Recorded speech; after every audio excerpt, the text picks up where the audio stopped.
Okay, so as a primer for next class, I wanted to talk a little bit about APA 7th edition formatting.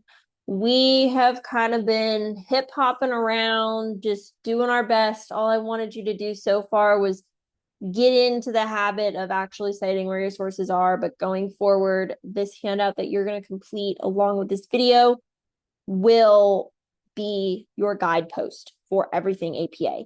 In class, you'll have a chance to look at a couple other websites for APA formatting that can answer your more specific questions. I'll bring in my handbook so you can look at that, just familiarize yourself with what's going on. But this worksheet, do not lose it. This is your cheat sheet for everything APA for the rest of the year. Let's talk first about title pages. So in APA, we use a title page which goes before the very first page of your paper. In MLA, it looks a little bit different. On the left-hand corner of your paper, on the very first page, right before you start your essay, you're doing a little heading, and then you'll do the title of your paper, and then you start typing. But in APA, we use a title page. So on your paper, there should be a page number in the right-hand corner of every page, including that title page and references page. This is different from MLA, where you would have your last name and the page number in the top right-hand corner. In APA, we are only doing a page number. We will talk a little bit about running headers. I'm sure some of you have heard of that. In a student paper, we would not do a running head. We'll look at some examples in class of the differences between professional and student papers. But for right now, the only thing should be the page number in the top right-hand corner. And then your paper title on that title page should be about 3 or 4 lines down from the top of the page. We'll look at an example. And the paper title should also appear at the top of your first page. So the title of your paper should be in bold. We're going to look at some examples in class. Don't fret. Okay, so here is the format for your title page. Your title page should have text that is double spaced and in 12-point font. 12-point font is vague. I prefer Times New Roman. APA says it's anything readable. For the sake of just having consistency, I would like for you to be using 12-point Times New Roman, for your papers. And down here, this is the format for APA 7th edition. It is going to be the title of your paper, and then take a look and see there is this blank line right under the section where it has title of paper between that and your name. That is correct. So when you are typing, you would go 1, 2, 3, 4 lines down and then start title of paper in bold. And then you're going to make a blank line.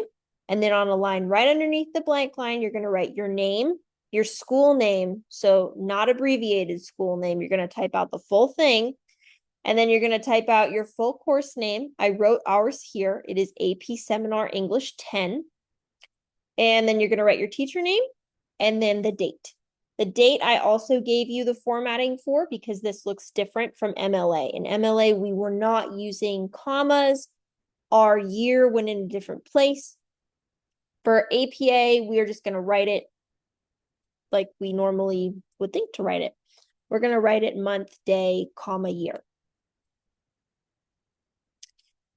This table right here is your fantastic go-to for anything citing in text. So if ever you are stuck, this table, go back to it. This is all you need. Let's talk about one author first. For one author in parentheses, so remember a parenthetical comes at the end of your sentence. It comes after your quotation marks are done if you're directly quoting, but it always comes before your period. You are going to write the author's last name, a comma, and then the year the article or whatever it is was written. I know we included some page numbers or some line numbers last time we did our citations. Going forward, this is all I would like. For our narrative citations, it's going to look a little bit different. You would write the author's last name, and then right after the author's last name, the year, but in parentheses. For two authors, it would look somewhat similar, except there's a little bit of a difference. Look at how on the parenthetical citation, there is that ampersand or the and sign. And then look at how in the narrative citation, we had to write out the full word and. So note that difference there. This is correct, what you should be doing, and there is a difference, unfortunately. Just remember, when you are typing, when you are writing academically, we do not use ampersand signs like in the actual text, but it is okay to use in the parenthetical citation. Same deal as last time, still the little comma in the year, still doing the same thing, almost looks identical to one author. 3 or more authors is where it starts looking a little funky. So we are going to use, instead of listing out every single author, you are going to use the little phrase et al. So et al is written exactly as it looks here. It is et space al period. Exactly like this, that is all you need. There's no comma after the first author's last name. Some of you might be inclined to do a comma in between the author's last name and that et al. Do not do it. So this is the way 3 or more authors is going to be formatted. Now, a group author with an abbreviation is also a little bit different. So the first time that you cite a group author with an abbreviation, and I used the Center for Disease Control, or the CDC, as my example. In my very first citation, when I introduce any sort of source written by the CDC, I'm going to write out the entire group author's name. And then in brackets, for my parenthetical, I am going to write the abbreviation that I want to use for the rest of my paper. And then in any subsequent citations after that first one, I am perfectly fine just using that abbreviated citation because I already introduced what that full abbreviation stands for in my very first citation. And then it looks similar in that narrative part, except we are not using brackets. So look at this first citation under the narrative citation column. We have Center for Disease Control fully written in our narrative, but then in parentheses, we have CDC, 2023. So note that difference. That does need to be there if you're doing a narrative citation.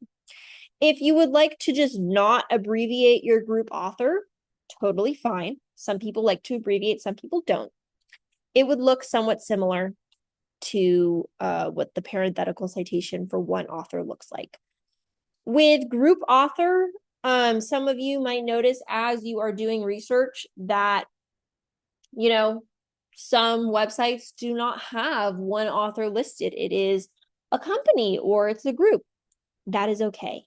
It's the same format. So just follow this table and you should be good. Okay. Let's talk about our references page. So instead of calling our page a works cited page where we put all of the full citations, instead of words that should say works, it's my bad, it's a typo. In APA, this page is called references. You should be using the plural form of the word references, just like you did with works cited, even if you're only citing one source.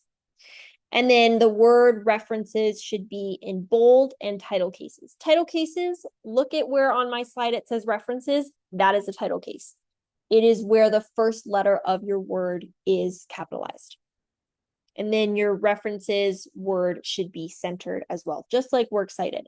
So really the only difference between a works cited page and then the references page is what we're calling it.